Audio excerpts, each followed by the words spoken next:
He glanced at her name tag, then at her scuffed shoes, and smirked like he'd already won.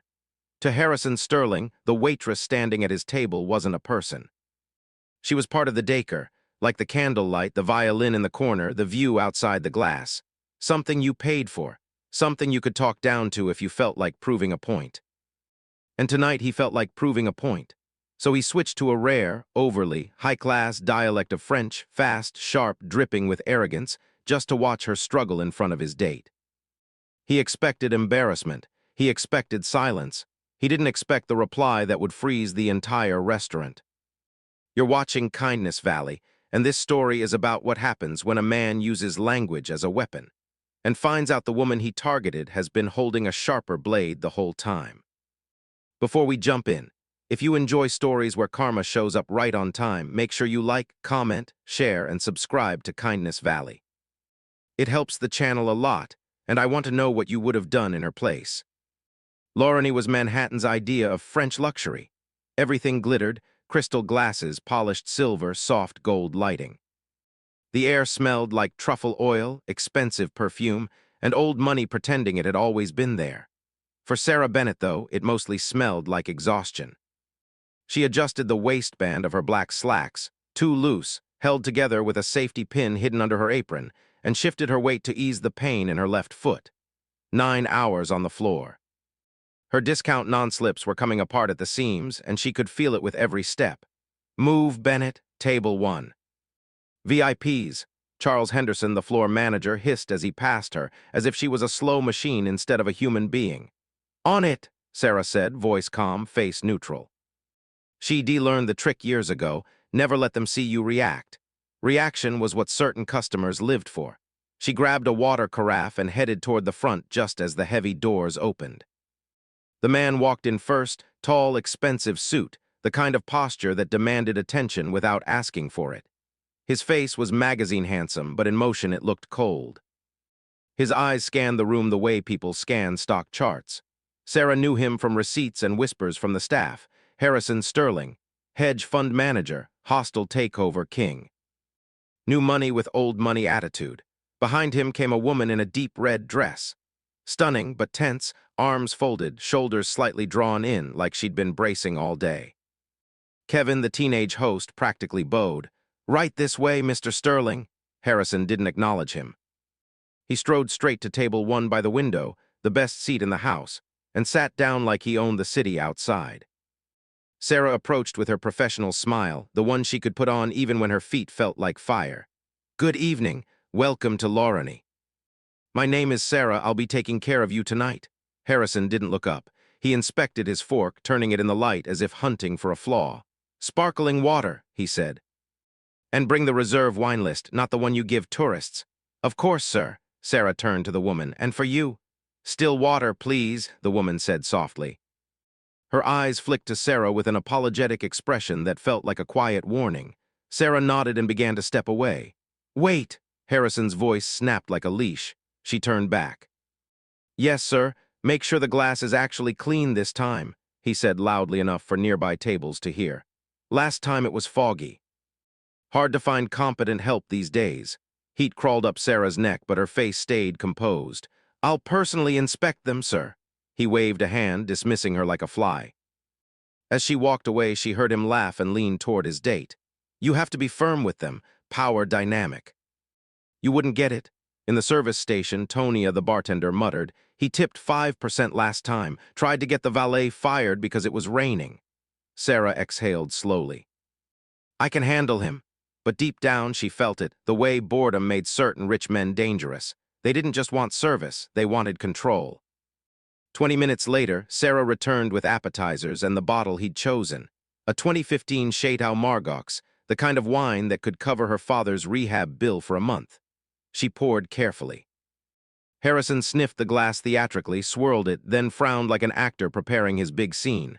It's corked, he announced. Sarah paused. She de-opened it herself. It was perfect. I'm sorry, sir, she said evenly. It may need a moment to breathe. Harrison slammed his palm on the table. Silverware jumped. Are you arguing with me? His voice rose. Heads turned.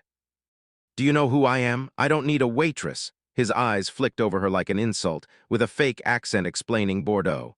Jessica flinched. Her jaw tightened like she'd seen this performance before. Sarah lowered her gaze politely. "I'll bring the sommelier right away." "No," Harrison smiled thinly. "Don't bother him. He's for important tables. Just take this back. And bring menus again. The foie gras looks rubbery." It wasn't rubbery. He didn't care. He wanted her to feel small. Sarah returned to the kitchen, jaw tight, hands steady only because she forced them to be. Henry the chef tasted the sauce and muttered French curses that would have gotten him fired if Henderson understood them. "He wants a reaction," Sarah said quietly. "And Henderson will sacrifice you to keep him happy," Henry warned. Sarah nodded. She couldn't lose this job, not with her father's bills, not when every shift was survival. When she returned with menus, Harrison didn't even open his. He stared straight at her, eyes bright with the kind of cruelty that thinks it's clever. "I want something authentic tonight," he said. "But reading English descriptions is so dull. Tell me, do you speak French?" "I know the menu items, sir," Sarah replied. He laughed. "Menu items, so bonjour baguette oui oui." "That's your level?" Jessica looked down at her lap, embarrassed for Sarah. Harrison leaned back, pleased. "Let's test the establishment. Watch this, Jess." Then he switched languages. But not normal French. He went for the most pretentious version he could manage, fast and theatrical, like he was performing for a private audience. He asked for duck crispy like glass, insulted the wine again, and finished with a taunt. "Do you understand?" he said in French. "Or is that too fast for your little brain?" He waited for her to crumble. Sarah didn't move. For 3 seconds, the table sat in silence. Then Sarah lifted her chin, met his eyes, and answered him in flawless, high Parisian French, smooth, precise, elegant. The kind of French that didn't need to try. She corrected his grammar like it was a casual fact. Then, still in French, she added, calmly, that comparing duck skin to glass was a clumsy metaphor best left to mediocre poetry. Harrison froze. Jessica's eyes widened. Sarah continued, her tone polite but deadly, explaining that the wine wasn't vinegar. Its structure simply required an educated palate. And if that was too complex, she'd be happy to bring something sweeter and simpler. The air around table one changed. Nearby diners stopped chewing. A busser paused mid-step. Even Henderson looked up from across the room, sensing disaster. Harrison's face went red, then darker. Jessica made a sound, a short, involuntary laugh. She clapped her hand over her mouth, but it was too late. Harrison saw it, and something inside him snapped. Sarah switched back to English as if nothing happened. "I'll put the duck in, sir. And I'll bring the Merlot. I think you'll find it easier to swallow." She gave Jessica a small, respectful nod, "Mademoiselle," and walked away without rushing, without flinching. The moment she reached the service corridor, her knees went weak. What did I just do? She dehumiliated a man with money that could erase jobs, reputations, entire businesses. Pride didn't pay rent. Pride didn't cover her father's medication. "Bennett," Henderson's voice was sharp and low. "What did you say to him?" He ordered in French, Sarah whispered. So I answered. "I don't speak French," Henderson snapped, "but I know an insult when I hear one. Stay in the back. Don't go near that table again. If he demands you, you're done." Sarah nodded, throat tight, and moved to the prep area to polish silverware with shaking hands. She tried to lose herself in the repetitive motion, but her mind drifted, back to Paris, back to the life she'd dropped overnight. 3 years ago, she'd been a doctoral candidate in comparative linguistics at the Sorbonne, full scholarship, top of her cohort. Professors knew her name. Her thesis was being circulated. She had a future that felt inevitable. Then the phone call came from Ohio. Her father had suffered a massive stroke. Medical bills arrived like an avalanche. He'd let his insurance lapse to help her get to France. The company denied liability. And the cruelest part, the stroke stole his speech. A man who'd worked with his hands his whole life, quiet, steady, now trapped behind silence. Sarah had come home, sold her books, abandoned her program, and chased fast money in New York to keep him in a decent care facility. That's why she was here. That's why she swallowed insults with a smile. Kevin rushed into the prep area, pale and breathless. "Sarah, table 1, Sterling S. asking for you." Her stomach dropped. "What now?" Kevin swallowed. "He says you stole his credit card. He's yelling. He wants the police." Sarah went cold. It was a lie, a calculated one. He couldn't punish her for speaking better French. That would make him look weak. So he chose theft. Because theft stains, theft ruins. Sarah untied and retied her apron tighter. Not to look neat like armor. If I hide, I look guilty, she said quietly. I'm coming. In the dining room, Harrison was standing now, voice booming, face twisted with fake outrage. Phones were up recording. I want her arrested, he shouted. This place hires thieves. Jessica sat frozen at the table, hands pressed to her forehead. Henderson looked like he might faint. Then Harrison spotted Sarah and pointed like he'd been waiting for the finale. There she is. Search her. She's got it. Sarah walked forward into the spotlight of 100 eyes. I did not take your card, Mr. Sterling, she said clearly, and you know that. He leaned in close enough that she could smell expensive cologne and entitlement. Empty your pockets, he hissed. Or I call NYPD and they do it for you. Silence. Then a chair scraped from a shadowed corner. A silver-haired gentleman, tweed jacket, calm posture, a presence that didn't need volume, stood and approached slowly like the room belonged to him. That will be enough, mister. Sterling, he said, voice low, European accent crisp. Harrison scoffed. Who are you? Mind your business. The older man glanced at Harrison's suit jacket, then back at his face with quiet certainty. Check your left inner pocket, he said.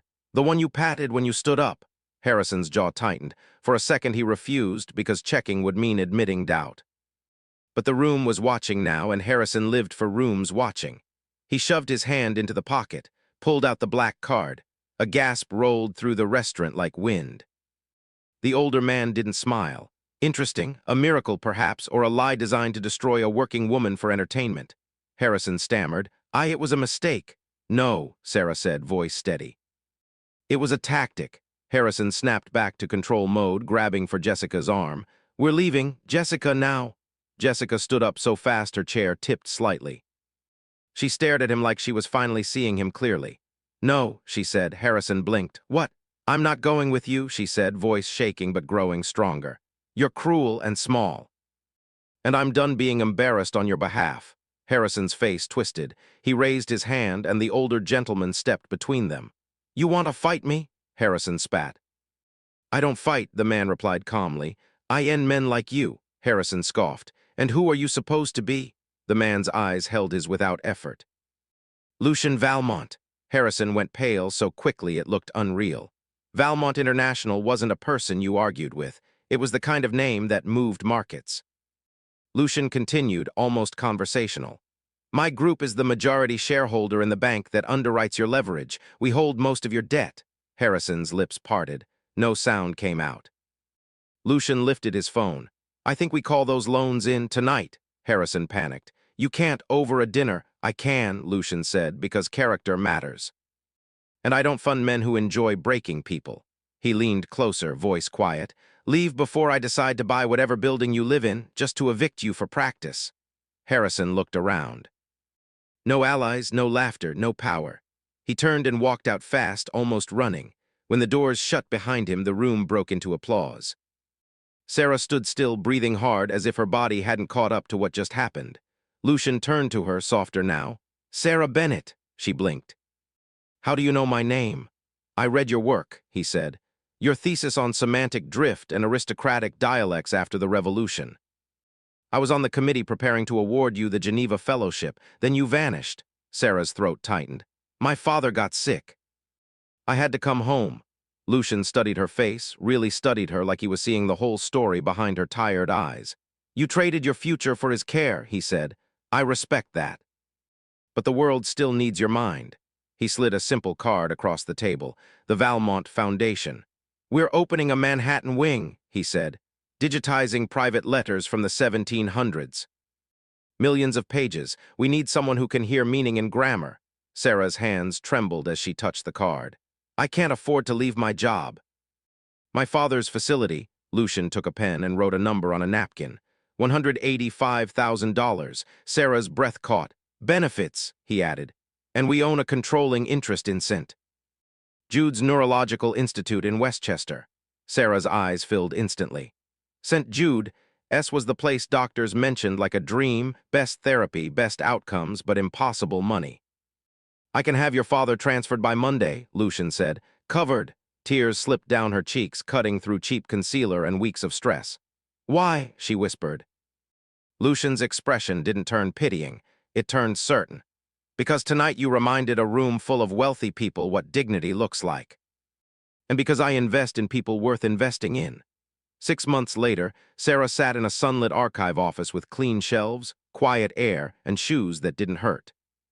Old French letters lay under protective glass. Her title on the door read, Director Bennett. A young assistant knocked. Visitor for you. He's in a wheelchair. Sarah's heart jumped before her mind caught up.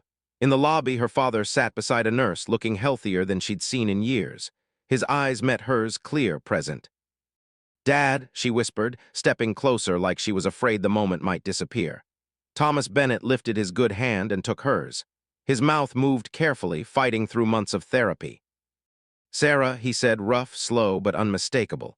She dropped to her knees and hugged him, tears falling freely now, not from fear, but from relief so deep it felt like gravity.